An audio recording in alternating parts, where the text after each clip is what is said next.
Assalamualaikum warahmatullahi wabarakatuh.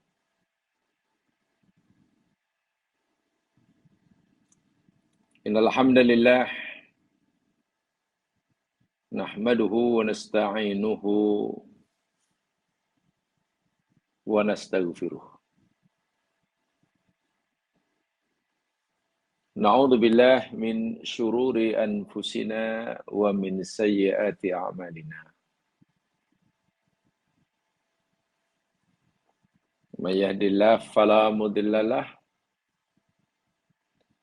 wa may yudlil fala hadiyalah. Asyhadu an la ilaha illallah wahdahu la syarikalah wa asyhadu anna Muhammadan abduhu wa rasuluh. Allahumma salli ala Muhammad wa ala ali Muhammad. Assalamu alayka ya Rasulullah. Assalamu alayka ya Nabiyallah.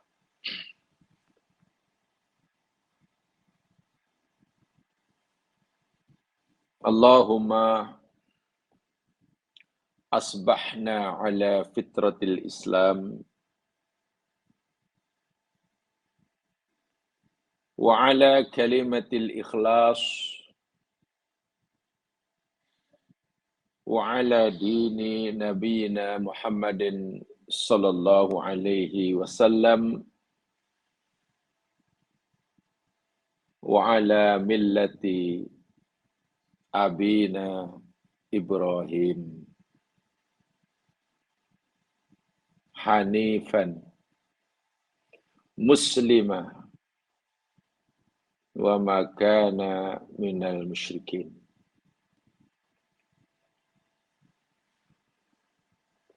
Ya Allah, ya Tuhan kami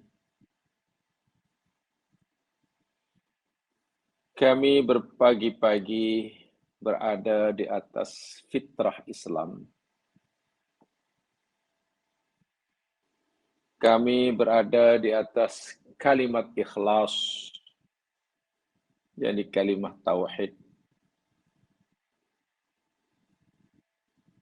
Kami berada di atas agama Nabi kami Muhammad sallallahu alaihi wasallam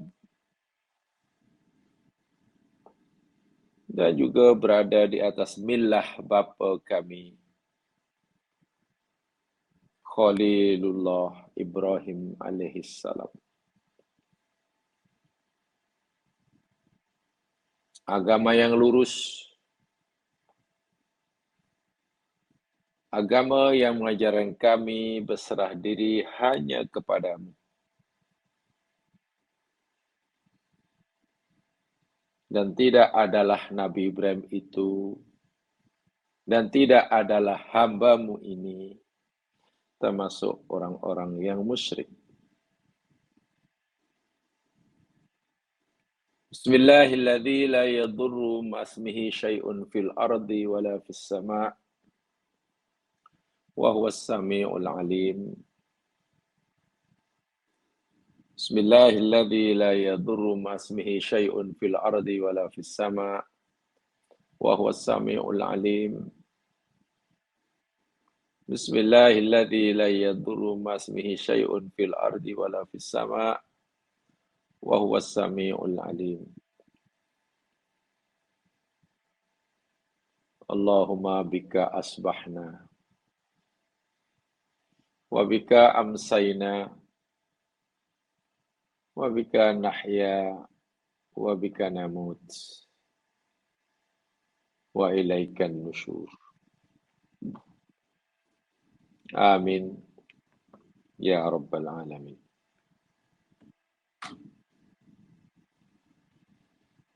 Muslimin, muslimat, para pendengar yang dirahmati Allah sekalian.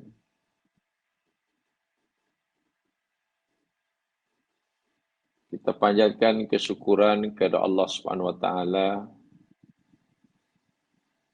di pagi hari yang mulia hari Sayyidul Ayyam ini, kita diberi peluang oleh Allah untuk mengkaji firman-Nya bagi mendapatkan kefahaman panduan hidup yang sempurna daripadanya. Sebagaimana yang selalu saya ingatkan pada diri saya sendiri, syarat utama yang tidak boleh tidak mesti ada bila kita nak mengkaji khasnya Al-Quran atau ilmu-ilmu agama yang lain. Pastikan kita mengikhlaskan niat kita semata-mata kerana Allah. Bebaskan hati kita, bebaskan diri kita daripada segala apa bentuk kepentingan selain hanya untuk lillah, lillah, lillah. Saya selalu mengatakan bahawa untuk mendapatkan ilmu itu relatif lebih mudah.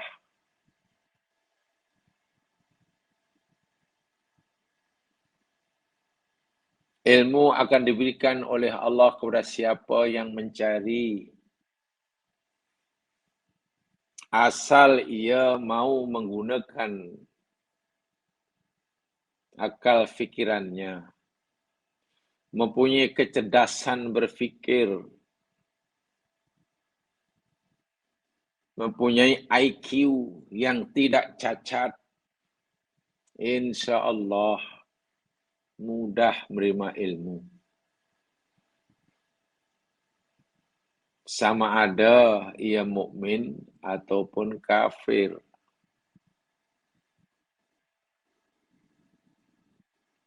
Sama saja. Tetapi untuk mendapatkan keberkatan ilmu, untuk mendapatkan nurul ilmi, cahaya ilmu, dan ia adalah cahaya Allah, itu tidak cukup dengan kecerdasan akal fikiran. Tidak cukup dengan modal IQ yang tinggi. Tapi mutlak diperlukan jiwa yang suci. Hati yang ikhlas.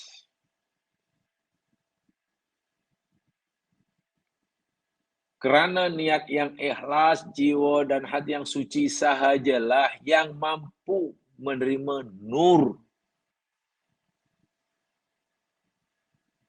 Yang mampu menerima nurul ilmi. Lihat sajalah orang-orang yang walaupun punya kecerdasan, akal fikiran, punya tahap IQ yang sangat tinggi, sehingga berjaya menjadi cendekiawan, ilmuwan, saintis, pemikir ulung. Researcher yang tidak ada tolak bandingannya, diakui dunia. Tapi kerana niatnya tidak kerana Allah,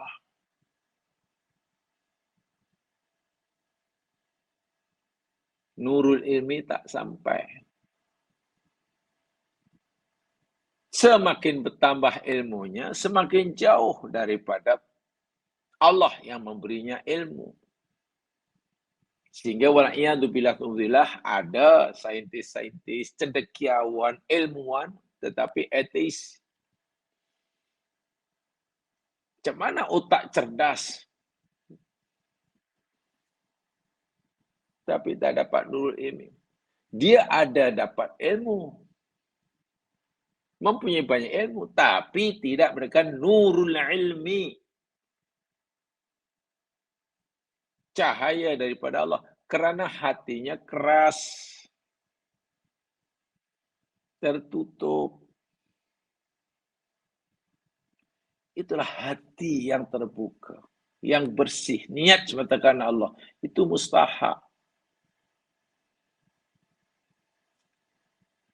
Saya katakan ini berulang kali karena jemaah sekalian, inilah wahyu pertama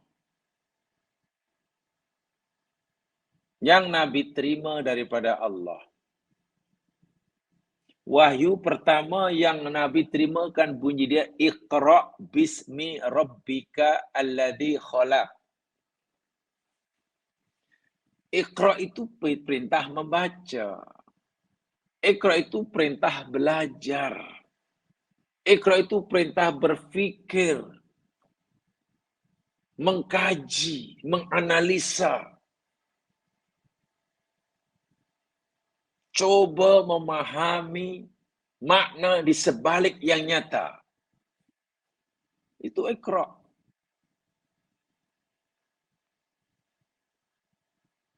Agar kita menjadi orang yang berpengetahuan, berilmu. Itu Iqra'.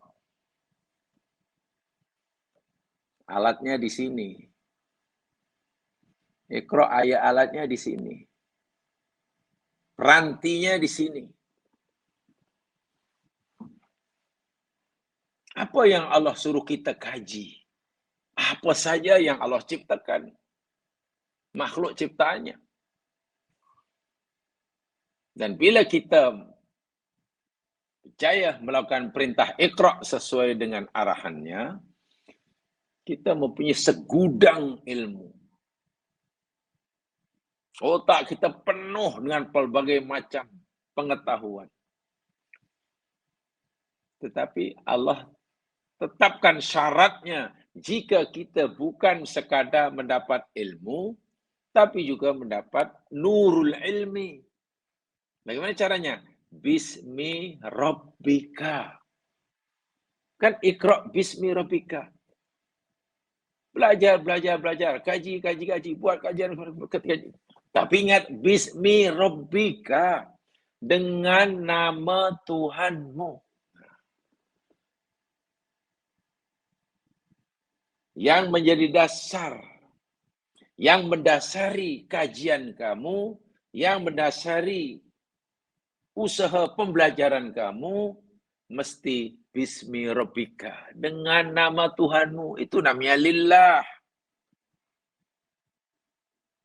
Tanpa bismi rabbika, kita hanya berjaya memenuhi istilahnya otak kita dengan pelbagai cabang ilmu, tetapi hati tetap kosong. Hati tetap gelap. Nur ilmu yang kita pelajari tidak sampai, tidak mau masuk di dalam hati.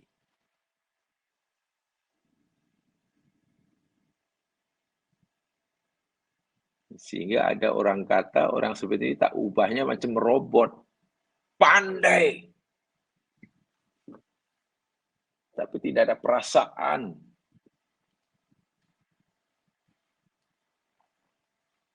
Pandai, tetapi tidak ada keimanan. Macam mana tu? Sebab itu selalu saya ingatkan pada diri saya setiap kali kita nak belajar, tolong syarat pertama, mengikhlaskan niat. Apalagi nak mempelajari Al-Quran.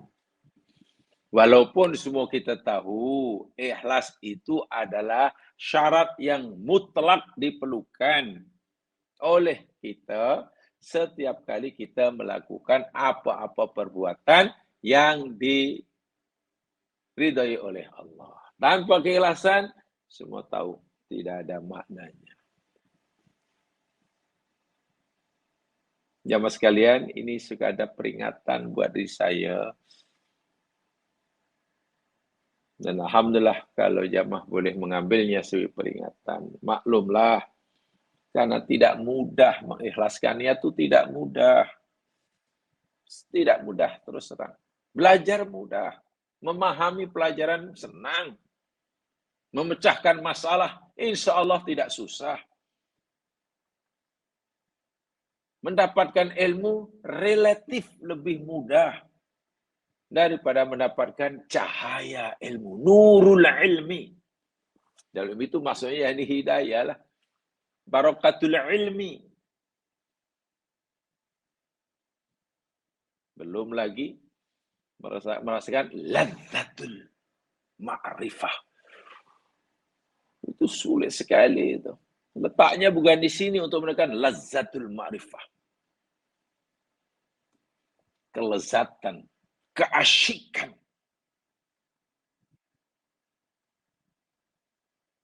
Kebahagiaan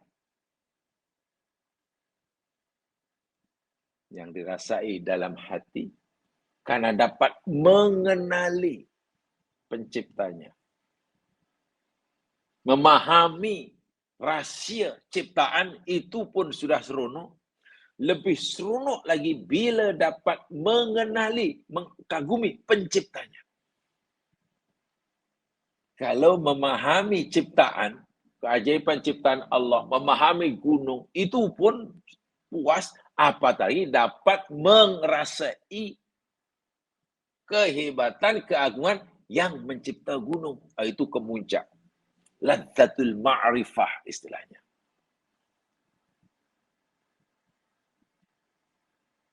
Tujuan saya selalu kata bini jam sekian, agar ta'alum kita,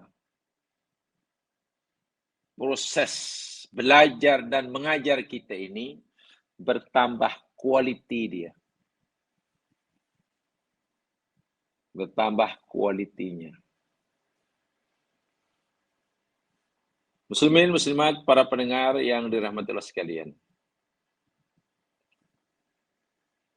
Kita akan teruskan siri tadabbur dan kajian kita Surah Hud. Dan minggu lepas ayat terakhir yang kita pelajari ayat yang ke-58. Betul ya? Saya hanya agak-agak aja saya ingat-ingat lupa, saya tak bagi tanda ya. Tak maaf, hari-hari ada kelas dan berbeza-beza jadi ingat-ingat lupa, ini main tembak aja. Betul kan 58? Coba ada mungkin yang beritahu saya. Yang paling cepat beritahu tentunya Saudara Imran lah. Betul, Saudara Imran? Okey. Oh ya, okay, terima kasih. Ya, 58. Tetapi saya ingin menambahkan penjelasan saya tentang alam 58 ini karena ia amat penting sekali. Makna yang terkandung dalam ayat 58. Ayat yang berbunyi a'udzubillahi minasyaitonirrajim walamma jaa amruna najjayna hudan walladzina amanu ma'ahu birahmatin minna. Ini kisah diselamatkannya Nabi Hud daripada bencana, musibah, azab yang Allah timpakan pada kaumnya. Kaum yang dihancur leburkan dengan angin yang sangat dahsyat berembus, bertiup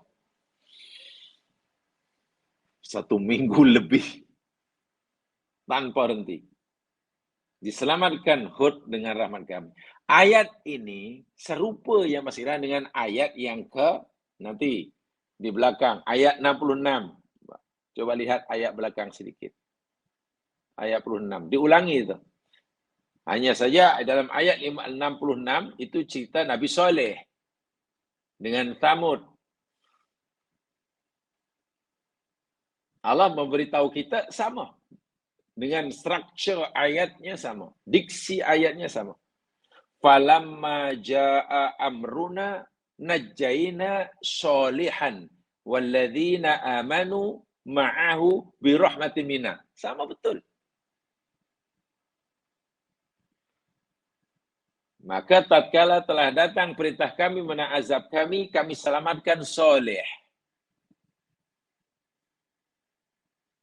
Dan orang-orang beriman yang beriman bersama soleh. Kami selamatkan itu birahmatin minna. Dengan sebab rahmat daripada kami. Sama betul. Dengan ayat yang kita pelajari ini. Jadi ayat yang ke-58. Nah, yang ingin saya sampaikan di sini jamaah sekalian. Yang ingin sampai ini. Jadi kalimat kami selamatkan dia, Hud atau soleh, dan oleh beriman dengan sebab rahmat kami. Tempoh hari yang saya pernah sampaikan, kalau saya tidak salah, bila Allah menimpakan azab kepada hambanya, Allah akan sebutkan sebabnya. Allah akan beritahu sebabnya. Dan sebab itu berpunca daripada orang yang diazab itu. Begitu cara Allah memberitahu kita. Contoh, dengan sebab dosa-dosa mereka lah kami tenggelamkan. Wa mimma khati'atihim ughriqu disebut. Dengan sebab mereka mendustakan ayat kami lah kami tempakan azab. Saya ulangi, bila Allah cerita tentang azab yang Allah timpakan pada hambanya, Allah beritahu kita apa sebabnya, kenapa. Dan sebab itu datang daripada yang ditimpa azab. Ya Allah kata, oh dengan sebab mereka sombong, oleh sebab mereka itu mendustakan ayat kami, oleh sebab mereka itu banyak dosa. Tetapi bila Allah ceritakan pemberitahuan kepada kita tentang keselamatan, kesejahteraan, apalagi ya, kesenangan, contohlah selamat daripada musibah. Allah tak kata dengan sebab mereka itu rajin solat, kami selamatkan dia daripada musibah kami. Tak. Allah tak kata begitu. Dengan sebab mereka itu beriman kepada kitab kami, kami selamatkan mereka dari azab kami. Tak, Allah tak sebut begitu. Yang Allah sebut, sebab mereka mendustakan ayat kami, kami azab.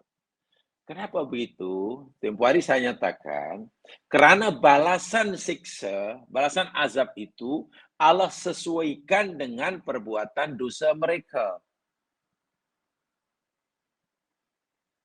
Saya ulangi.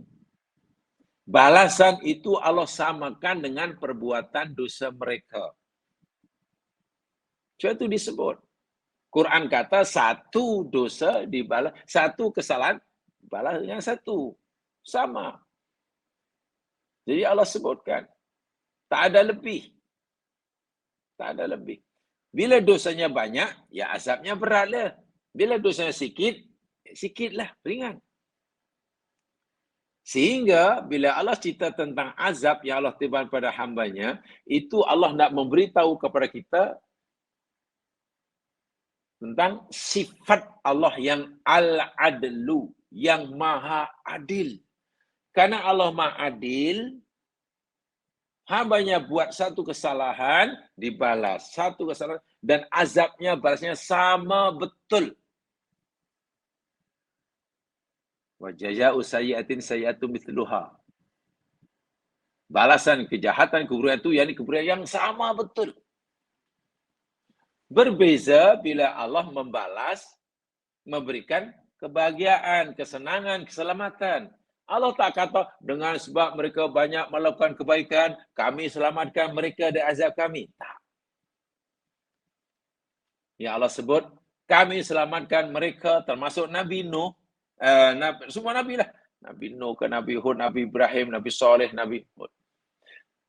Birahmatin minna. Masya Allah.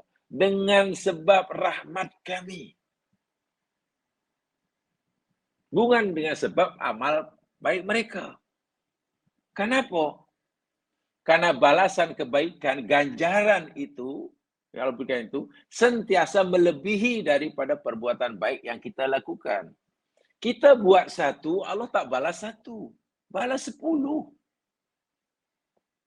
Hingga 700, hingga gadaan yang Allah saja maha mengetahui. Tengok, satu dibalas 10 paling tidak hingga 700. Kan itu bukan balasan yang muqabalah. Itu bukan muqabalah. Jadi bahasa Allah berikan itu bukan tak sebanding lah. Sentiasa berikan, sentiasa lebih. Karena lebih itu, kalau begitu Allah beri balasan kebaikan bagi amal kita. Dilebihkan itu bukan karena amalan kita. Tapi karena belas kasihan dia. Karena sifat rahmatnya. Karena kasih sayangnya. Seakan-akan Allah beritahu pada hamba yang soleh, wahai hambaku yang soleh, kamu buat baik, kamu buat apa yang aku suruh, kamu tinggal yang aku larang. Sekarang aku nak bagi kamu ganjaran lah. Aku nak bagi kamu balasan lah. Tapi balasan aku berikan ni sebetulnya melebihi daripada kebaikan yang kamu buat. Sebenarnya kamu kalau dikira layak, kamu hanya dapat 10. Kerana kebaikan kamu hanya 10. Itu kalau samalah. Kalau dikatakan layak, kamu sebenarnya hanya layak dapatkan 10. Kerana kebaikan yang kamu lakukan 10. Tapi,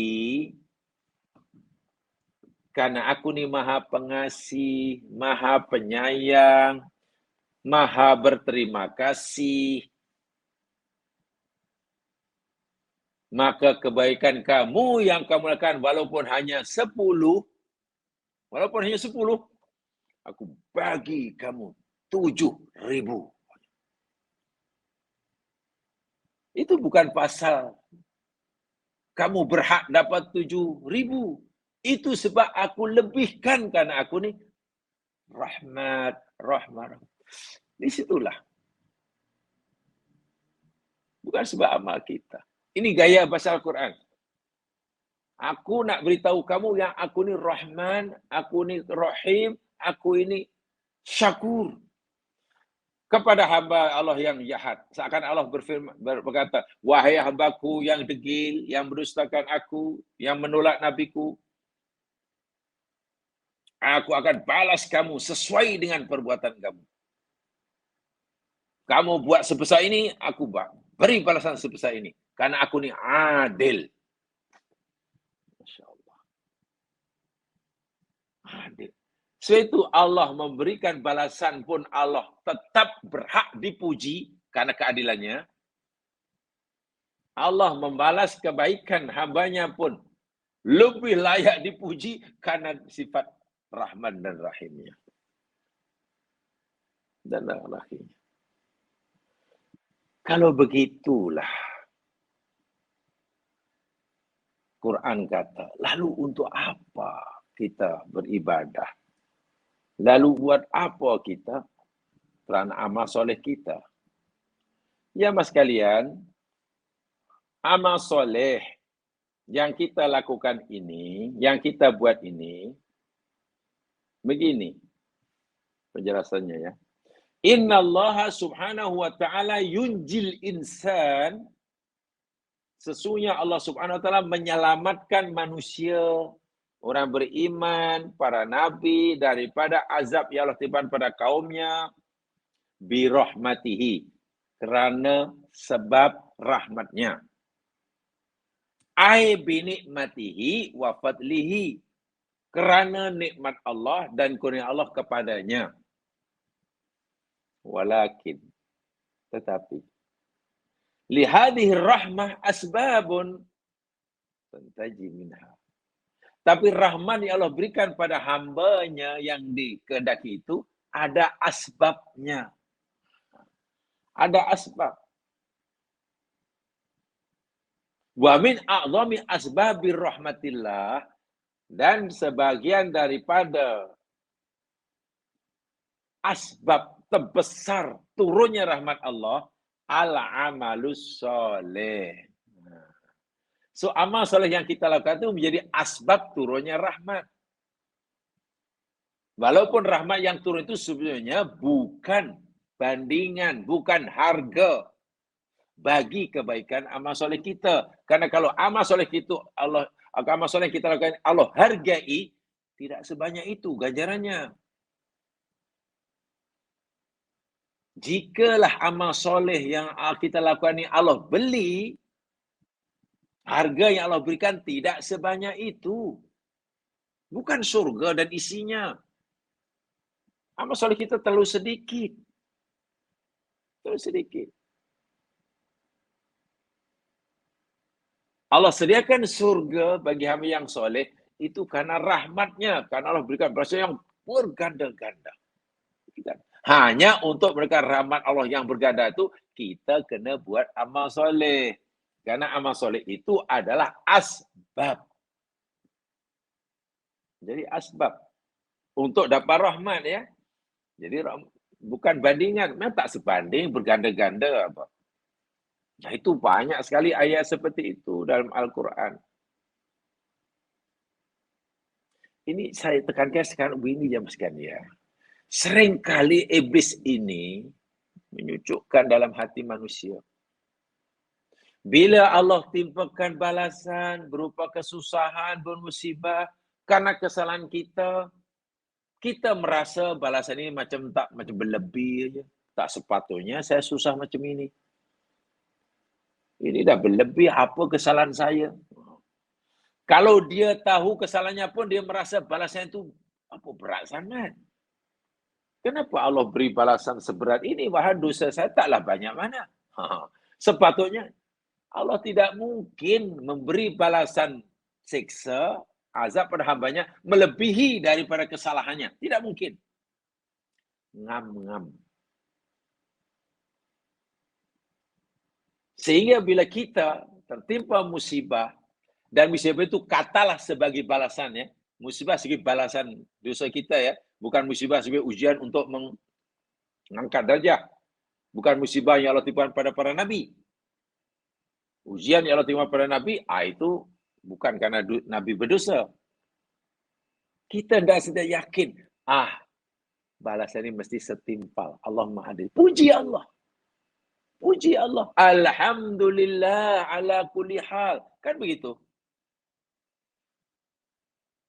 Bila kita di musibah, jemaah sekalian, kan Nabi suruh kita baca Alhamdulillah ala kulli hal. Maknanya apa?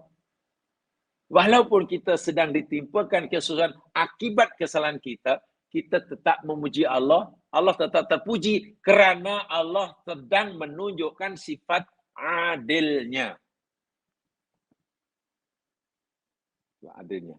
Itu usaha sehingga orang sentiasa memuji Allah dalam semua keadaan. Susah pun. Lebih-lebih senang. Nah, sementara amal soleh itu asbab untuk kita mendapatkan rahmat Allah. Jadi rahmat Allah sebenarnya tak sebanding ya dengan amal soleh kita. Amal soleh kita sedikit sekali. Sebagaimana yang Allah firmankan dalam surah Al-A'raf. Coba, mari kita kaji. Surah Al-A'raf. Ayat 156.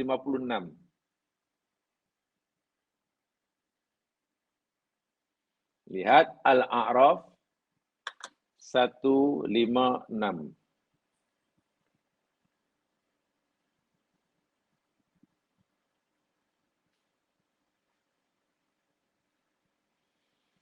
A'udzu billahi minasy syaithanir rajim. Qala 'adzabi usibu bihi man asya'. Berfirman Allah, azabku aku akan timpakan dengannya kepada siapa yang aku kehendaki. Masya Allah. Orang buat salah, ini buat salah. Allah masih beritahu kita. Kalau kita tanya, ya Allah, apakah setiap orang berbuat salah yang kau pasti akan azab, ya Allah? Kalaulah kita ada pertanyaan begitulah. Ya Allah, adakah apabila kami buat salah engkau pasti akan azab kami, engkau akan siksa kami, ya Allah. Kalau kita jawab itu, apa ya Allah? Azabku akan aku timpal pada dengannya siapa yang aku kehendaki. Maknanya Allah boleh berkehendak menimpakan balasan siksa kepada hamba yang berdosa. Allah juga boleh berkehendak tidak menimpakan azabnya balasannya pada orang berdosa kerana Allah memilih untuk menghendaki untuk mengampunkannya. Masya Allah. Ini rahmat. Orang yang berbuat dosa pun Allah masih kata, yalah kalau aku kehendaki kamu aku siksa lah. Tapi jangan fikir aku tidak punya kehendak untuk tak punya kuasa atau kehendak untuk mengampunkan kamu. Aku boleh mengampunkan kamu dan aku juga boleh. Kan itu kepercayaan ahli sunnah wal jamaah. Jangankan di dunia, di akhirat pun. Orang mati membawa dosa. Belum sempat mohon ampun pada Allah. Maknanya masih berdosa lah jumpa Allah. Selain dosa syirik. Bagaimana nasibnya di akhirat menurut fahaman ahli sunnah? Dosa-dosa yang dia bawa ke akhirat selain dosa syirik, terpulang kepada Allah. Terserah pada Allah. Insya'a ghafaralah wa insya'a adzabah. Jika Allah menghendaki, Allah boleh ampunkan. Dan tak ada siapa yang protes. Tak ada siapa yang boleh tak puas hati.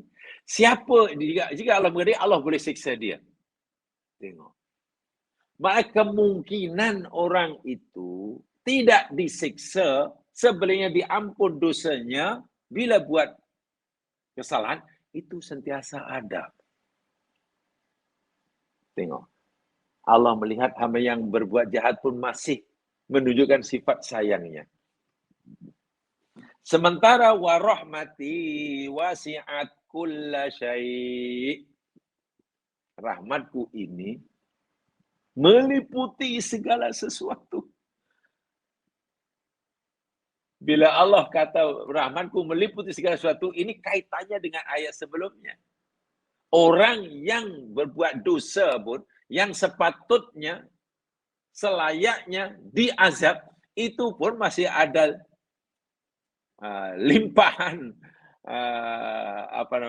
percikan rahmat Allah. Apa rahmat Allah kepada hamba yang berdosa tadi? Masih diberi pulang untuk bertaubat. Tengok. Dan mungkin jika ia melakukan amalan-amalan yang lain, Allah Maha mengetahui, Allah Sari'ul Hisab, diampunkan dosanya.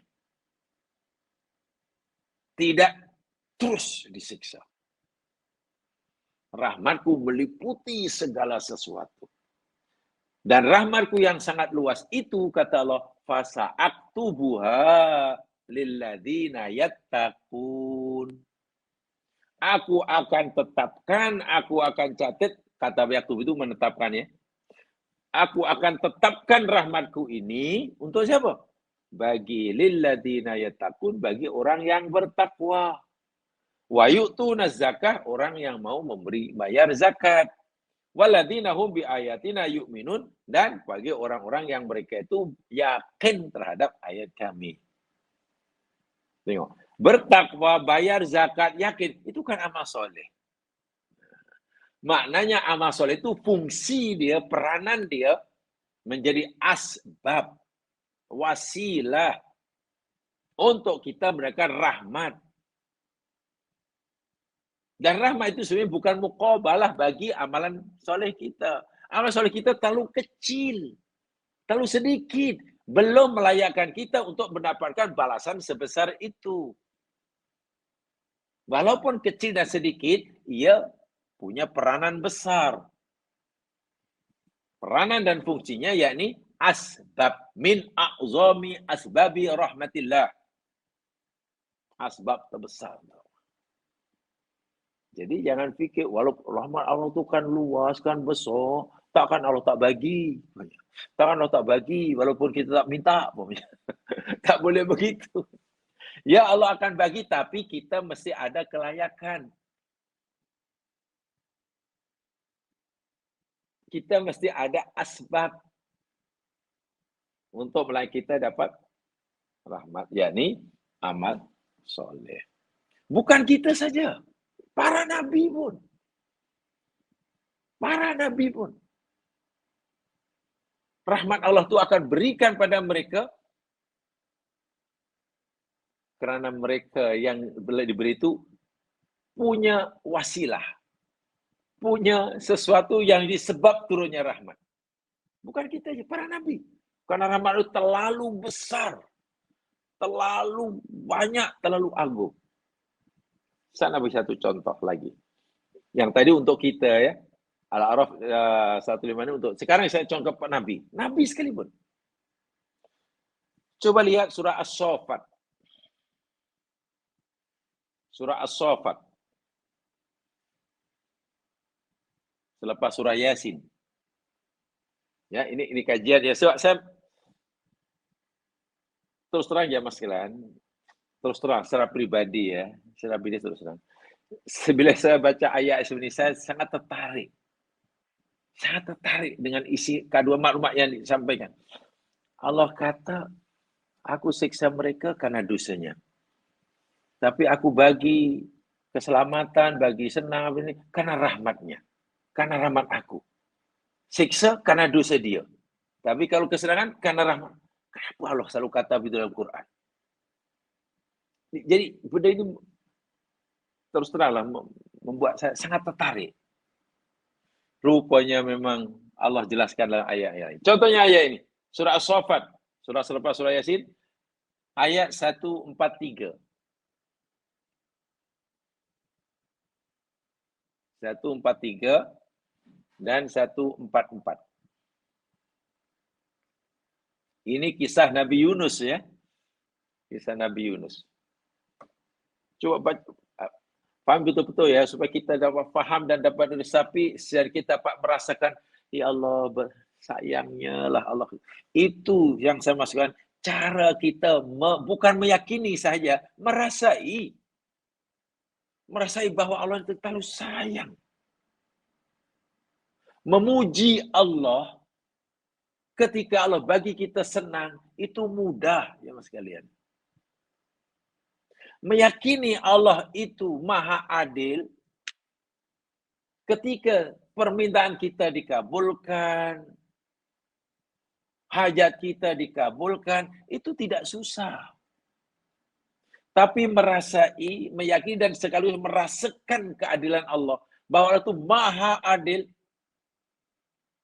ketika kita susah, ketika Allah berikan kita ujian, ketika Allah tibakan kita sakit tak sembuh-sembuh, ketika doa kita macam tak didengar dan tidak dikabulkan, itu bukan main susah. Tidak meyakini Allah adil, takut dosa. Menuduh Allah zalim, takut dosa. Akhirnya yakinlah Allah adil. Tapi kalau ditanya, awak yakin Allah maha adil? Yakin. Adakah sekarang Anda sedang merasakan keadilan Allah? Bingung kita nak jawab. Kita hanya meyakini tapi belum dapat merasai keadilan. Ini problem. Problem akidah kita di situ itulah. Kalau yakin, yakinlah. Dalilnya tahu, itu tahu, ini tahu. Ayatnya tahu ini. Tapi kalau adakah Anda sedang merasakan keadilan Allah? Waktu itu kita sedang susah dan ini tak tahulah apa salahnya. Nah, meragui keadilan Allah dosa. Wajib yakin. Tapi kalau yakin, kenapa kita tak dapat merasakan keadilan Allah? Kesana sebenarnya penjelasan saya ini arahnya. Membantu kita untuk sentiasa merasa. Sebab itu saya kata di awal tadi, Nabi suruh kita ketika berlaku susah menimpa kita, Nabi suruh kita baca Alhamdulillah ala kulli hal. Alhamdulillah itu kan biasanya kita ucapkan ketika kita dapat nikmat yang kita suka. Yang berlaku pada diri kita yang kita sukai. Alhamdulillah. So kita ada syukur kan. Ini susah surah Alhamdulillah. Apa yang patut kita syukuri? Mensyukuri kesenangan itu senang. Mensyukuri nikmat kesenangan itu senang. Mensyukuri nikmat sehat itu senang. tapi mensyukuri ujian, kesusahan. Mensyukuri sakit yang itu bukan main susah, tapi bukan mustahil. Nah, ayat ini, hadis Nabi ini mengajar kita macam mana supaya kita dapat mensyukuri musibah. Ayat yang biasa kita baca, sabar, musibah, sabar. Itu biasa, itu ayat memang bisu. Itu yang wajib. Kalau tak sabar, dosa. Sabar ya, sabar. Itu wajib. Yang wajib pastilah. Ingin meningkat, ridho. Ridho terhadap musibah, itu sunat. Tetapi makomnya lebih tinggi daripada sabar. Sunat saja. Ridho terhadap musibah, itu sunat hukumnya. Lebih tinggi lagi, namanya syukur. Mensyukuri musibah. Hukumnya sunat, tapi tingkatannya tinggi. Jauh lebih tinggi daripada sekadar sabar. Sabar terhadap musibah, kata makomnya di sini. Ridho terhadap musibah, naik lagi. Kemuncaknya, syukur terhadap musibah. Dan Nabi telah memberikan panduan. Alhamdulillah ala kulli hal, itu yakni ekspresi kesyukuran terhadap musibah. Tapi sudahkah lidah kita yang mengucapkan alhamdulillah ala kulli hal itu betul-betul keluar daripada hati? Jangan-jangan lidah saya mengakui memuji Allah karena musibah, tapi hati belum dapat merasakan keadilannya. Nah, ini problem akidah iman kita sering kali berada di sini nih lah. Peringkat seperti ini nih. Baik, saya tunjukkan lagi. Jangankan kita dipelakoni Allah, Allah bagi nikmat, bagi kesenangan kerana rahmatnya, bukan kerana amal kita. Para nabi pun. Bila Allah bagi kesenangan, Allah kata, ya karena rahmatku. Dan rahmatku aku berikan pada dia karena dia ada asbab. Asbabnya amal soleh. Amal soleh itu menjadi asbab turunnya rahmat. Yang berlimpah-limpah itu. Baik. Di dalam surah As-Saffat ayat 143, apa kata Allah tentang Nabi Yunus? Yang diuji oleh Allah. Diuji. Ujiannya bukan sembarang ujian. Telan di ikan. Ikan pula berenang di lautan. Bukan sejam dua. Berminggu, berhari-hari. Ada yang mereka berminggu-minggu. Wallahualam. Yang pasti menurut sunatullah, matilah telan. Ditelan ikan itu pun mati seketika. Tapi itu ujian. Allah beritahu. Falaula annahu kana minal musabbihin. Dan kalaulah tidak, sesungguhnya dia Yunus itu adalah termasuk orang-orang yang bertasbih. Kalaulah Yunus, nabiku, yang sekarang ditelan di ikan atas perintahku, itu ujian yang aku timpa padanya karena kesilapannya. Kalaulah Yunus itu sebelum aku uji, bukan ahli tasbih. Ahli tasbih mana ahli ibadah lah. Ya Nabi Yunus, Nabi pastilah ahli tasbih. Ahli tasbih jangan diartikan orang yang rajin baca subhanallah ya. Bukan sekadar orang yang ibadah subhanallah. Bukan. Orang yang menyucikan Allah dengan sebenar-benarnya. Ya, bukan di sini tempatnya, saya sedang mengajar di tempat lain rahsia kalimat thayyibah. Subhanallah, alhamdulillah, la ilaha illallah, Allahu akbar, la haula wala quwata illa billah. Insyaallah. Innalillahi wa inna ilaihi. Itu semua mempunyai, Masya Allah, maknanya sangat dalam sekali. Sangat dalam. Itu bukan ucapan kosong. Tapi maknanya sangat dalam yang bila kita jiwai dan kita panggil Allah, kita akan, yang saya kata di awal tadi, kita akan merasakan ladzatul ma'rifah. Seronok jadi hamba Allah, lezat mengenal Allah. Baik. Kalaulah Yunus ini bukan termasuk ahli tasbih sebelum ditimpa musibah, lalabitha fi badnihi ila yaumi yub'atsun. niscaya Yunus akan terus berada di dalam perut ikan hingga hari mereka dibangkitkan. Maknanya apa ya? Matilah. Mana hari kiamat, takkan ikan itu umurnya hingga hari kiamat. Yang mana Yunus akan mati. Tempat kuburnya di perut ikan. Kalaulah sebelum ditembus musibah, Yunus ini bukan ahli ibadah, ahli tasbih. Maksudnya, kerana ia ahli tasbih, ahli ibadah, maknanya dia punya amal soleh. Karena dia punya amal soleh, aku bagi dia. Amal soleh itu jadi sebab aku limpahkan dia rahmatku. Rahmatku pada Yunus, aku perintahkan ikan memuntahkannya. Ikan tu berenang di laut, di dalam. Aku perintahkan jangan dimuntahkan di dasar laut, mati lagi nanti Yunus. Allah kehendaki, Allah perintahkan ikan, pergilah ke pantai, muntahkanlah Yunus. Yunus dimuntahkan lemah, lunglai. Allah sediakan makanan berupa buah-buahan. Tiba tubuh di situ, buah-buah yang banyak mengandungi air. Bukan dia diselamatkan fizikalnya. Kesalahan Yunus diampunkan oleh Allah. Terampunnya dosa, diselamatkan daripada mati, hina di perut ikan.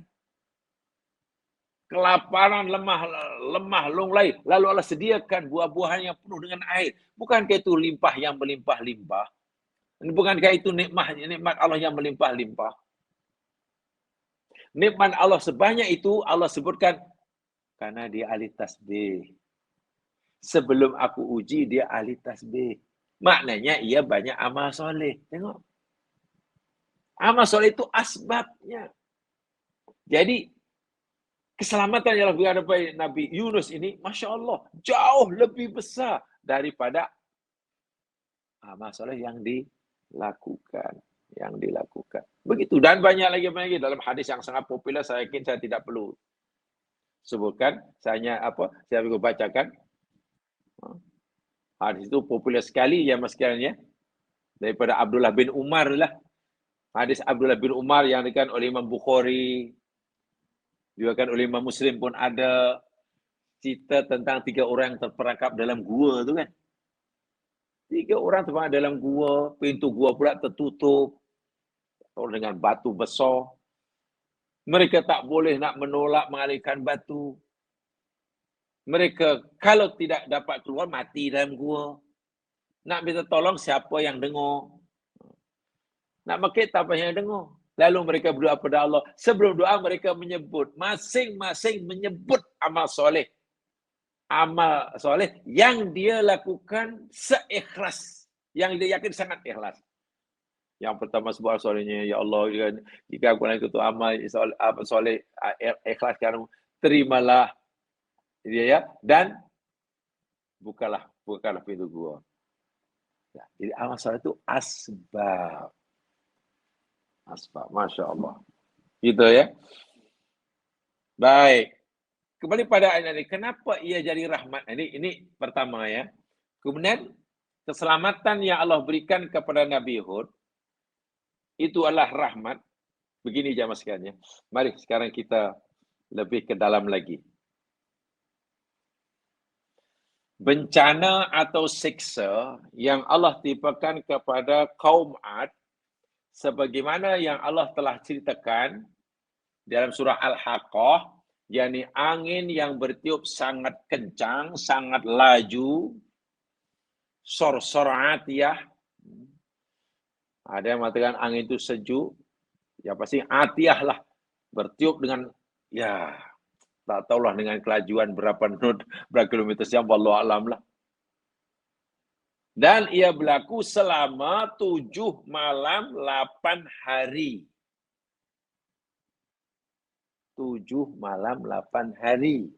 Sehingga menyebabkan kaumnya yang dibinasakan itu hancur berkecai macam pokok tamar yang roboh karena reput. Bukan melayang tersangkut di pokok. Hancur berkecai. Energi angin tadi mampu memisahkan tubuh kaum Ad. Memisahkan, bukan mencabut kepalanya, memisahkan, terurai. Terurai. Kan badan kita ini dicantum terikat-ikat ya, contoh tulang dengan kulit jadi satu. Sel, macam mana boleh jadi satu ni? Apa yang mengikatnya? Kan kita ini hanya daripada sel.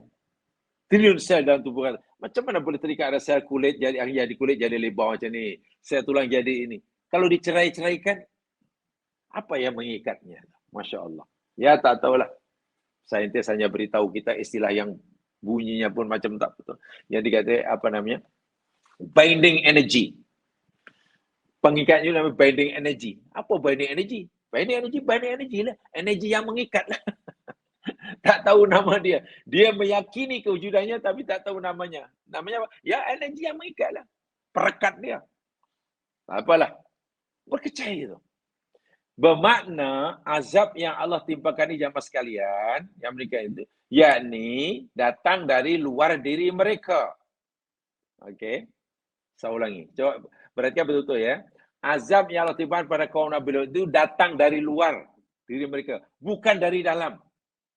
Kalau azab dari dalam, katalah jantungnya bergetar, berkecai meletup, orang itu meletup lah. A meletup. B belum. Karena azab itu datang daripada tubuh A. Meletup. Atau darah menggelegak, pecah kepala, B aja. A aja, B belum. B nanti kena lagi. Jadi masing-masing meletup kerana bencana itu dalam. Masalahnya, musibah ini datang dari luar ke kampung itu. Berupa angin. Berupa angin. Yang sangat kuat, campur suara barangkali. Masalahnya begini ya Mas Kan ya. Masalahnya begini. Saya bacakan ya penjelasannya. Ini dari segi apa dipanggil ya? Ya termasuk lataiful Quran lah. Maklumat yang sangat halus yang nak disampaikan oleh Al-Quran pada kita. Begini. Hina ta'ti rihun sarsar au sayhah taghiyah. Ketika berlaku terjadi angin yang sangat kuat atau suara yang sangat dahsyat. Contoh pada Nabi Soleh kan suara yang sangat dahsyat. Angin yang kuat pada zaman Nabi Hud. Ini kan datang dari luar. Hadal azab min kharijihim. Azab ini datang dari luar. Bukan dari dalam diri mereka. Wa madamal azabu minal kharij. Selagi mana selama mana azab itu datang dari luar menimpa kampung itu. Wa bi quwwatin min quwwati tabi'ati sadirah min tawjihillah. Dan ia berlaku membawa energi kekuatan alam yang sangat dahsyat dari sisi Allah Subhanahu wa taala. Faqad ya'ummul mukadzibin, dan dia pasti akan menimpa kepada seluruh mereka yang mendustakannya. Wa musaddiquna bihi wa ma'hum musaddiqun bihi wa risalatihi. Sedangkan di situ ada Nabi Hud, ada Nabi Soleh, ada pengikut Nabi Hud, Nabi Soleh yang beriman. Azab itu datang yang luar, berupa angin, berupa suara. Kalau sampai Soleh suara. Masalahnya, kaifa yata'atta antat habasahila adal mukadzibin faqat. Jika berupa suara yang kuat, contohnya menghantam habis kaum Nabi Soleh. Macam mana suara itu hanya menghantam telinga, tubuh, badan kaum Soleh? Tidak menimpa Soleh. Wah, datang daripada luar. Macam mana angin itu yang kuat itu hanya meranapkan, membinasakan, menghancur leburkan kaum Nabi Hud. Kenapa tubuh Nabi Hud elok? Wah, Nabi Hud ada bersama mereka. Pecahkan gedang tinggal, pecahkan ini. Dan macam mana ya? Asal tu kan ini. Angin ini boleh cari. Angin ini tahu ke ini yang jahat, ini yang tak jahat. Subhanallah. Macam mana yang jahat? Dia hanya cari yang jahat saja. Maknanya bila angin itu begitu kencang, tiba-tiba depannya ada Nabi Hud, oh mengelak. Begitukah? Ada suara yang sangat dahsyat, boleh meranapkan, menghancurkan gendang telinga, menghancurkan kepala, semuanya lah. Pada zaman Nabi Saleh pun hancur juga. Ada suara yang kuat itu hanya menimpa yang jahat saja, tapi tak didengar oleh yang baik. Macam mana? Inilah yang saya katakan kuasa yang luar biasa. Itu rahmat yang susah kita nak membayangkan. Rahmat itu macam itu. Sama ada benda itu ditahan oleh suara yang kuat itu ditahan oleh Allah sehingga tidak membahayakan Nabi Soleh dan kaumnya. Angin yang tiup kencang itu ditahan oleh Allah setiap kali nak mendekati Nabi Hud dan kaumnya. Atau Nabi Soleh dan kaumnya, Nabi Hud dan kaumnya oleh Allah dibagi pendinding. Bahasa awam ya, bahasa Nabi Soleh, Nabi Dawud serta kaumnya oleh Allah dibagi baju khalis. Baju halis energi angin. Sehingga angin yang kuat pun tak memberi kesan apa karena pakai baju halis. Wallahu a'lam. Yang pasti itulah rahmat. Tak tahu apa bentuknya. Macam mana itu berlaku? Angin itu berhembus, suara yang kuat itu bertiup atas kehendak Allah. Itu atas perintah Allah, bukan ikut suka hati dia. Itu makhluk Allah. Di bawah kuasa Allah. Allah kata kun, jadilah. Allah tak kata la takun, tak jadilah. Ini menunjukkan rububiyah Allah yang sangat-sangat dahsyat. Nampak depan mata. Tidak ada sesiapa dari ciptaan Allah yang boleh buat sesuka hati tanpa izinnya. Iblis yang paling dahsyat itu pun bila Allah tak kehendaki tak boleh buat apa-apa. Minta maaf. Matahari yang panas membakar segala-galanya bila dekat dengannya, dia boleh lemah selemah-lemahnya. Tidak berdaya semasa bila Allah sudah kehendaki tidak berdaya. Inilah hakikat makhluk itu. Alam ini sangat dahsyat kekuatannya, betul. Tapi kekuatan alam semesta ini pemberian Allah. Ia tidak mampu melakukan apa saja tanpa izinnya. Jadi la haula wala quwata illa billah itu bukan hanya untuk kita. La haula wala quwata illa billah untuk seluruh ciptaan Tuhan. Kan ayatnya la haula wala quwata illa billah kan? Ada kan bukan la haula wala quwata lana illa billah, tak ada. Lana tak ada. Tidak ada daya dan kekuatan bagi kami, tak ada. Allah hanya kata, Allah suruh kata la haula wala quwata illa billah. Tidak ada daya, tak ada kekuatan, semuanya lemah. Illa billah. Langit lemah, bumi lemah, angin lemah, tsunami lemah. Petir yang berdentum lemah. Tak mampu memberi kesan buruk pada siapapun. La haula wala quwata illa billah. Jadi jika petir itu katalah menyambar pokok atau menyambar orang, 10 orang, 9 mati di situ, seorang di tengah-tengah langsung, jangankan mati, cedera pun tidak. Macam mana ya? La haula wala quwata illa semua Allah kena. Itu yang dimaksudkan. Bila Allah kehendaki, ya. Jadi bila tidak. Inilah hakikat la haula wala quwata illa billah. Pelindungan itu kalau begitu bukan kerana kita hebat. Keselamatan itu bukan karena kita hebat. Allah kata, aku selamatkan kamu, wahai Hud. Bukan karena amalmu, bukan. Aku selamatkan kamu, wahai Soleh. Bukan karena kamu rajin berdakwah, bukan. Tapi aku selamatkan kamu dari bencana ini karena rahmatku. Dan engkau berhak dapat rahmatku karena amal solehmu. Faham ya?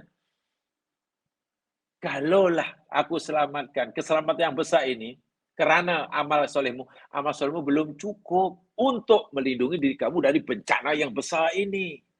Bencana ini sangat dahsyat. Amal kamu belum cukup untuk melindungi dirimu daripada bencana yang sangat dahsyat. Jadi jika kamu sekarang selamat, ya bukan karena amalmu, karena rahmatku. Amalmu yang banyak, ibadah yang banyak belum cukup untuk kamu dapat surgaku, kata Allah. Surgaku terlalu besar. Amalmu kecil. Tapi karena kamu ni rajin, kamu ikhlas buat amal semata-mata, walaupun sedikit, ya aku bagi surga lah. Dan ingat, surga aku bagi pada kamu bukan karena apa kamu, karena rahmatku. Subhanallah. Itu kadang-kadang, oh nasib baik sama tu. Nasib baik kalau bukan saya dah mati. Kapal tenggelam tu, nasib baik saya ada pandai renang waktu itu. Dan tiba-tiba ada lah umpamanya tiup tayar lori itu. Kalau tidak, dah matilah saya. Mana boleh kata itu? Kalau bukan saya yang handle syarikat ini, lingkup. Nasib baik saya tengok yang lain. Ini pasal saya. Di manalah haula wala quwata illa billah kita. Inilah yang saya katakan sangat mustahak. Jadi dalam hidup ini yang paling baik, sentiasa menyadari kelemahan diri. Izharud du'fi ilallah. Izharud du'fi wa syiddatil iftiqar ilallah. Itu paling mustahak dalam hidup. Menzahirkan kelemahan diri kita dan menzahirkan betapa besar hajat kita kepada pertolongan Allah. Itu hendaklah ditanamkan dalam diri. Walaupun kita waktu sedang berada di kemuncak kejayaan. Jangan kita hanya merasa lemah, merasa perlukan Allah semasa kita susah. Masa sakit, merasa lemah, merasa tak berdaya, merasa perlu bantuan Allah, pertolongan Allah. Tapi bila sihat walafiat, seakan macam tak perlukan Tuhan. Itu silap. Itu namanya akidah kita, kejap ada, kejap tak ada, kejap tak ada. Tak boleh begitu.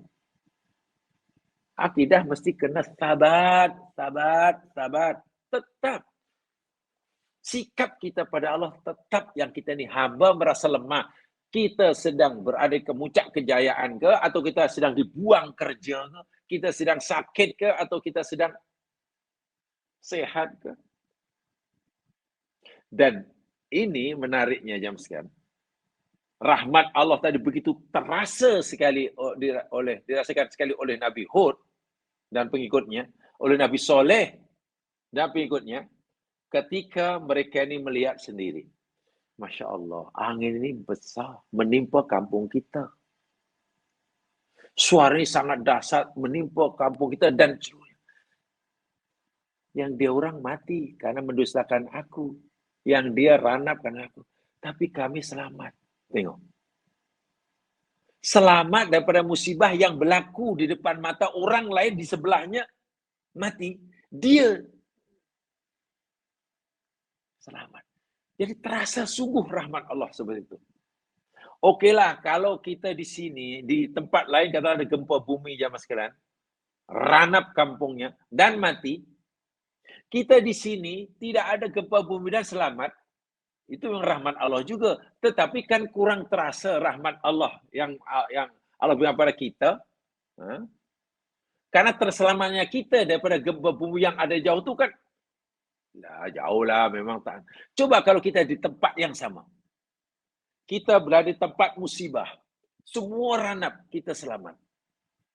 Kita berada di tempat musibah. Semua pecah. Kepalanya pecah, hancur Tuhan. Karena suara yang menyambarnya. Kita pula selamat. Takkan betul-betul, ya Allah, ya Tuhanku, besarnya rahmatmu. Itulah yang saya katakan betul. Dapat merasakan Jadi betul-betul rahim Allah dapat terasa itu bila kita. Sebab itulah Nabi mengajar kita. Bila kita tengok orang ditimpa musibah depan mata kita. Bila kita tengok orang ditimpa musibah. Lebih-lebih lagi musibah itu berlaku depan mata kita. Kita berada di situ. Yang menurut logik akal kita pun terkena juga macam yang menimpa dia. Minta maaf. Ini sekadar contoh ya. Sekadar contoh. Naik bas. Maklum nak lah mana-mana rombongan naik bas. Wah, naik kita seorang-seorang leceh. Naik bas ajalah. Bas persiaran mewah. Entah macam mana. Kesilapan driver ke. Kondisi bas yang tak elok ke. Tak servis ke. Kurang apa ke. Brek tak makan ke. Terbabas. Terbabas masuk gaung. Bas itu. Kemudian karena ya minyaknya tumpah, sulut di api, terbakar. Meletup bas itu, semua penumpangnya meninggal. Tah macam mana, kita tiba-tiba tersangkut kat pokok. Kita pun tak tahu macam mana kita tercampak keluar. Bas dah jatuh ke bawah, kita tercampak keluar, tersangkut pokok. Memang sakit, tersangkut pokok. Bahkan tangan patah. Melihat kawan mati. Karena bas yang penumpang yang meletup. Kita yang sebenarnya dalam bas itu menurut logik akal kan, kita pun mati juga di situ. Bukan hanya patah tangan saja. Dan bukan kehendak kita, kita melompat keluar. Kita pun tak sedar macam mana boleh tercampak keluar. Tengok. Tingkap tertutup. Macam mana ya? Atau mungkin tingkap sempat terbuka. Bila melihat seperti itu, jemaah sekalian, apa yang Nabi suruh? Khasnya kan begitulah. Apa yang Nabi suruh kita untuk ucapkan? Ini hadis sahih ya. Hadis Hasan. Tarafnya Hasan. Imam Suyuti dalam kitabnya Al-Jami'us Shaghir. Abi Hurairah pernah berkata, Rasulullah SAW bersabda, Man ra'a mubtalan. Siapa saja yang sedang melihat orang yang ditimpa musibah. Lebih-lebih depan kita tadi ya, depan mata kita ya, yang kita terlibat sebenarnya. Tak kira lah tempat jauh ke atau dekat. Ini lebih-lebih dekat. Tempat jauh pun boleh juga. Boleh baca ini juga. Siapa yang melihat orang yang ditimpa musibah. Atau mungkin mendengar musibah berlaku. Di tempat lain. Faqala. Lalu orang ini membaca, mengucapkan. Alhamdulillahilladzi afani mimma btalaka bih. Alhamdulillahilladzi segala puji bagi Allah. Alladzi zat yang afani yang telah menyelamatkan aku mimma btalaka bih. Daripada musibah yang menimpa engkau. Engkau ni kepada orang yang timpa musibah itulah. Wa faddalani ala kathirin mimman khalaqa tafdila. Dan Tuhanku telah melebihkan kepada aku, berikan kepada aku, melebihi atas ramai daripada makhluk-makhluk Allah yang lain. Bila kata kitab itu, apa Nabi kata? Lam yusibhu dhalikal bala. Maka Allah tidak akan menimpakan musibah itu kepada orang tersebut. Ini cara kita melindungi musibah. Agar kita tak tertimpa musibah yang menimpa orang lain. Setiap kali kita musibah, minta maaf ini bukan lainlah kalau kita kata begitu ya, ini malah dosa. Tengok orang itu musibah jatuh ini aksiden, oh syukur. Syukur padan muka, itu dosa kita. Tengok kawan accident terjatuh, padan muka, syukur, padan muka, bagus. Bukan. Kita disuruh Nabi berdoa, Ya Allah, segala puji bagimu, Ya Allah. Karena engkau telah menyelamatkan diriku daripada musibah yang menimpa dia. Kawan gitu, terjatuh tadi itulah. Bila kita baca itu, kita telah mendiri diri. Nabi kata, kita tidak akan tertimpa musibah yang sama. Saya yakin semua sudah tahu ya. Kalau belum tahu, tolong nanti diberitahu yang sudah tahu. Ya, hibahkan ya. Tolong hibahkan atau mungkin host nanti boleh beritahu lah dalam masa itu ya. Alhamdulillahilladzi afani mimma ibtalaka bih wa faddalani ala kathirin mimman khalaqa tafdila. Itu yang perlu dibaca. Bila tengok musibah.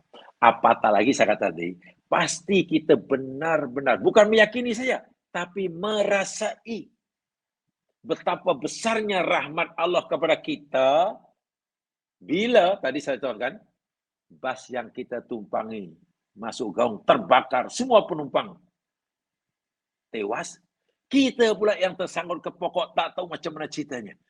Betul-betul ya Allah.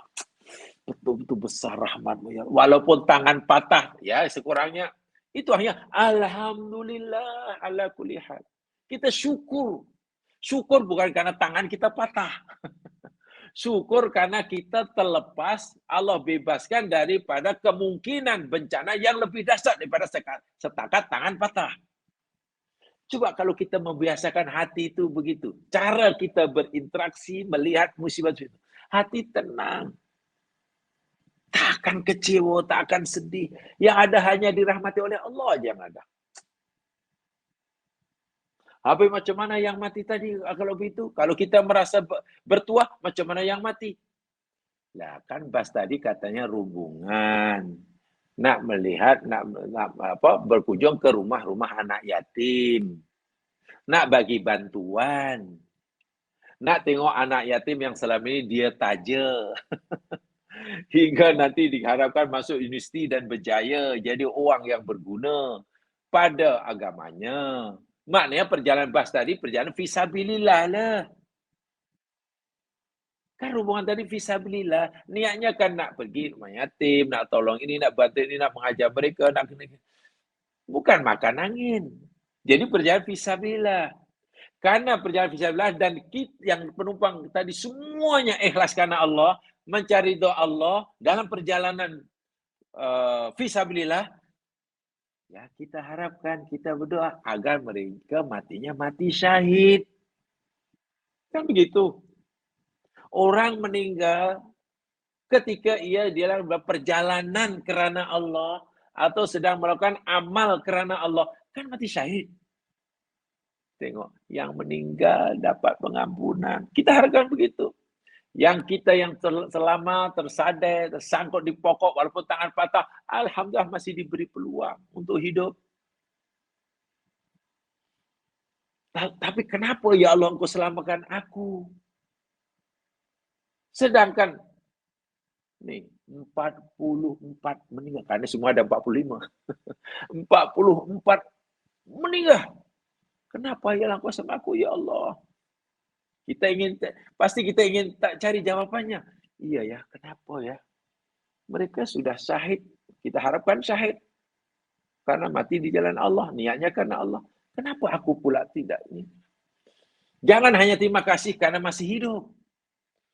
Kalau kita nak tahu, ya Allah, kenapa ya engkau selamatkan aku? Kenapa engkau tak masukkan aku juga seperti mereka? Ya, kita yakin aja lah. Bahwasanya Allah Subhanahu Wa Taala masih menyediakan kebaikan buat kita. Masih ada banyak kebaikan yang Allah sediakan buat kita yang kita belum memperolehnya hingga saat itu. Seakan-akan Allah berfirman, seakan-akanlah Allah berkata, wahai hambaku, aku selamatkan kamu, aku masih bagi kamu hidup ini kerana sebenarnya aku dah sediakan kebaikan bagi kamu di dunia sebelum kamu mati. Malangnya hingga saat ini kamu belum mendapatkannya. Sebab itu aku bagi kamu peluang untuk hidup agar kamu mendapatkan kebaikan yang aku sediakan sebelum kamu mati. Coba berfikir yang positif begitu. Wahai hambaku, aku selamat kamu nih kerana sepatutnya hingga saat ini kamu ni dosa kamu dah tak ada. Tapi hingga saat ini kamu ni masih ada dosa kepada aku. Sebab itu aku beri peluang untuk kamu mohon ampun dahulu. Menghapuskan dosamu sebelum kamu mati. Coba fahami begitu kesempatan hidup ini. Jangan-jangan masih ada larangan Allah yang hingga saat ini aku belum tinggal. Apa agak-agak. Jangan-jangan masih ada perintah Allah yang hingga hari ini aku belum lakukan. Lihat peluang hidup itu seperti itu.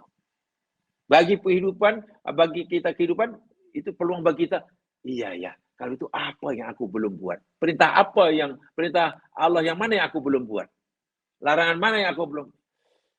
Hidup akan bahagia ya Mas Kilan. Rahmat mencurah-curah. Rahmat mencurah-curah. So paham ya. Kalau kita pahami Quran itu seperti itu ya Mas Kilan. Walaupun sederhana ya, kami selamatkan Nuh dan Nuh dengan rahmat dari rahmat kami. Apa maknanya? Ini yang saya coba mengajak jamaah pagi ini menambah penjelasan untuk kita gali. Quran itu kalau kita gali sedalam yang kita mampu lah. Ya kena banyak-banyak baca lah. InsyaAllah. Janji Allah akan terbukti buat kita. Memang janji Allah itu benar. Tapi masalahnya kita belum dapat membuktikan. Bukan kerana janji itu tak betul. Kan Allah berfirman, وَنُنَزِّلُ مِنَ الْقُرْآنِ مَا هُوَ شِفَاءٌ وَرَحْمَةٌ مَا هُوَ شِفَاءٌ وَرَحْمَةٌ لِلْمُؤْمِنِينَ. Dalam surah Isra tu ada tu.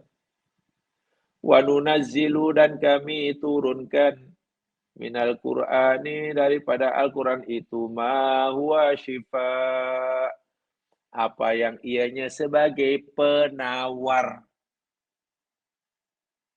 Walaupun ulama beza, ada penawar fisik, penawar fisik, penyakit fisikal dan juga penyakit rohani. Ibnu Qayyim kata begitu. Coba Al-Quran tidak sebutkan? Ada tak penawar itu mana penawar hati daripada syirik kepada iman, tauhid boleh. Tapi kenapa kita batasi seperti itu? Ada kan orang memilih Quran adalah sifat. Sifat itu penawar lah. Penawar orang yang sesat boleh dapat hidayah. Quran. Orang yang salah jadi betul. Quran. Orang yang hatinya gelap jadi terang. Quran. Itulah makna sifat. Bukan makna yang lain. Masalahnya kenapa kita batasi makna sifat hanya untuk itu? Quran pun tidak membatasi. Kalau hanya itu, kenapa Nabi juga pernah mengajar dipanggil Atibun Nabawi? Yakni perawatan secara Nabi. Jadi Imam Ibnu Qayyim bahkan mengatakan tak. Sifat itu umum. Penawar bagi penyakit jasmani pun boleh, penyakit rohani pun boleh. Begitu, bukan hanya rohani sahaja. Nah, bila korang kata sebagai penawar, macam mana supaya hidup ni tenang, senang, dapat musibah tenang, bahkan bukan hanya mampu bersabar, tapi bahkan mampu syukur, dapat nikmat, tenang, senang, bukan hanya mampu bersyukur, tapi juga ada rasa takut. Dapat nikmat, gembira, tapi juga takut. Gembira kerana ya masalah hidup dapat diatasi. Takut karena jangan-jangan nikmat ini istidraj. Coba kalau kita faham Al-Quran, nanti hidup ni sentiasa seimbang. Takut, harap, takut, harap. Dapat musibah pun, alhamdulillah ala kulli hal. Itu namanya syifa. Contoh syifa ya, bukan satu-satunya syifa. Warahmah. Ini. Quran itu rahmat.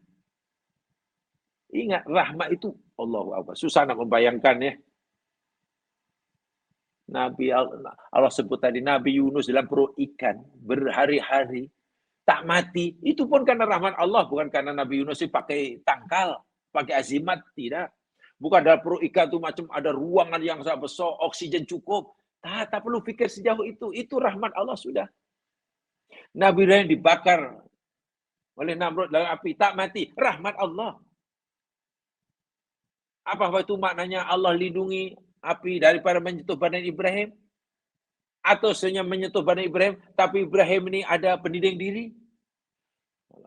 Tapi Allah sudah beritahu, api jadi sejuk. Macam mana api jadi sejuk? Wah, dia panas boleh membakar. Itulah rahmat. Allah yang menghendaki. Dan itu akan diberikan kepada orang yang dikehendaki. Orang yang dikehendaki itu perlu ada asbabnya. Ya, contoh amal. Tadi, ya takun, soleh, dan seterusnya. Bila hidup situ, kita akan rasa selamat di mana sahaja, bila mana sahaja. Faham ya sekalian ya? Mudah-mudahanlah.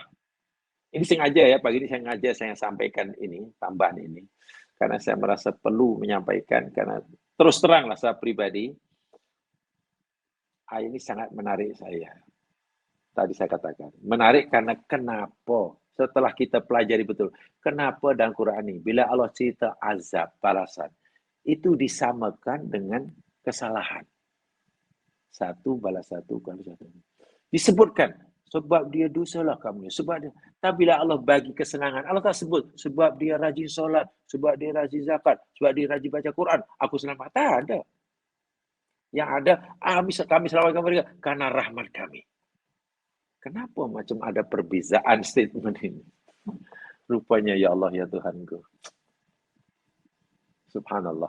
Bertuah kita menjadi hamba kepada Allah. Bangga kita menjadi hamba kepada Allah. Seronok kita bertuhankan Allah sahaja. Bila orang sudah rasa seronok, itu luar biasa. Merasa Allah itu sentiasa adil, itu luar biasa. Bukan sekadar meyakini Allah adil ya. Bukan sekadar beriman Allah adil, merasakan keadilan Allah dalam setiap saat.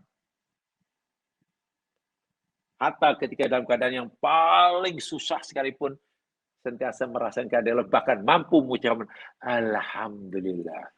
Tadi saya katakan, mensyukuri nikmat sehat itu senang. Lebih senang daripada mensyukuri musibah sakit. Tapi yang kita pelajari tadi mengajar kita. Bagaimana supaya kita dapat mampu bersyukur. Mensyukuri nikmat musibah. Sebab musibah itu juga nikmat Allah. Itu saja kurang lebih yang mohon dimaafkan. Itu dengan bacaan Taufiq Farah dan surah Al-Asr. Subhanakallahumma wa bihamdika. Asyhadu an la ilaha illa anta. Astaghfiruka wa atubu ilaik. A'udzu billahi minasyaitonir rajim wal 'asr. Innal insana fi khusr illa alladziina aamanu wa 'amilus shalihaat. Wa tawashaw bil haqq wa tawashaw bis sabr. Assalamualaikum warahmatullahi wabarakatuh.